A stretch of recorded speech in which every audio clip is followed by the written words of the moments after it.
ராமருக்கு அயோத்தியிலே கோயில் எழுப்பி இன்றைக்கு ராமேஸ்வரத்திலே வருகிற 6ஆம் தேதி பாம்பன் பாலத்தையும் புதிதாக உருவாக்கி திறக்க நம்முடைய பாரத பிரதமர் நரேந்திர மோடி வருகிறார். அவர் பாம்பன் பாலத்தை திறக்கிற அதே நேரத்தில் தமிழகத்தினுடைய ஆட்சி பீடத்தில் இருக்கிற அதிகார வெறியோடும் ஊழல் நெறியோடும் ஆட்சி நடத்தி கொண்டிருக்கிற தீய சக்தியை தூக்கி எறிவதற்கான ஒரு தக்க ஒரு வரலாற்று சிறப்புமிக்க ஒரு வியூகத்தையும் அமைக்கப் போகிறோம்.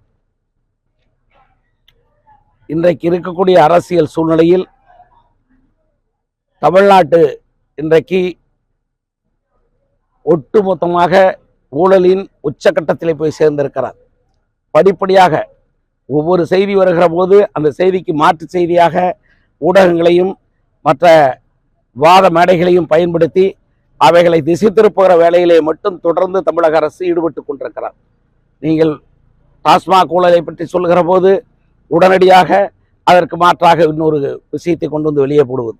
அதை போலவே இன்றைக்கு செல்வப்பெருந்தகையினுடைய தம்பியும் செல்வப்பெருந்தகையும் சேர்ந்து செய்திருக்கிற மிகப்பெரிய ஊழலை மறைப்பதற்காக அதிமுக பாஜக தேர்தல் உடன்பாடு என்ற விவகாரத்தை வெளியே வைத்துக் கொண்டு இன்றைக்கு நாடகமாடிக்கொண்டிருக்கிறார்கள்.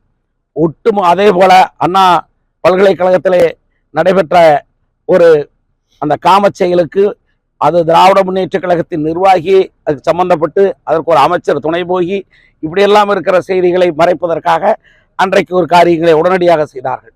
ஒட்டுமொத்தமாக இன்றைக்கு அவர்கள் மன்ரேகாவிலே இவ்வளவு பெரிய ஊழலை செய்துவிட்டு இன்றைக்கு போய் வேலைவாய்ப்பு மத்திய அரசு பணம் கொடுக்கவில்லை என்ற ஒரு நாடகம்.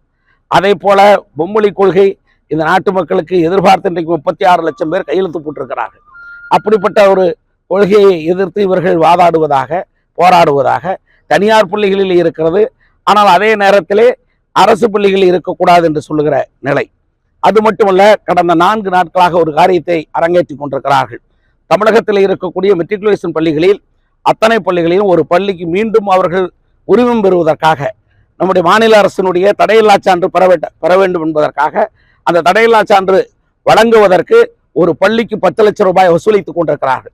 பிடி அரசு என்ற ஒருவர் இன்றைக்கு அந்த காரியத்தை அந்த சங்கத்தினுடைய தலைவராக இருந்து கொண்டு தமிழ்நாடு முழுவதும் அவர்களுடைய சங்கத்தை முன்னிறுத்தி திராவிட முன்னேற்ற கழகத்தை சங்கத்தை முன்னிறுத்தி அவர்கள் இந்த வசூல் வேட்டையை ஆரம்பித்து செய்கிறார்கள். ஆக இப்படிப்பட்ட அயோக்கியத்தனமான விஷயங்களை எல்லாம் மறைப்பதற்காகத்தான், திசை திருப்புவதற்காகத்தான் இன்றைக்கு செய்தியாளர்களையும் ஊடகங்களையும் பயன்படுத்துகிறார்கள் என்பது எங்களுடைய குற்றச்சாட்டு.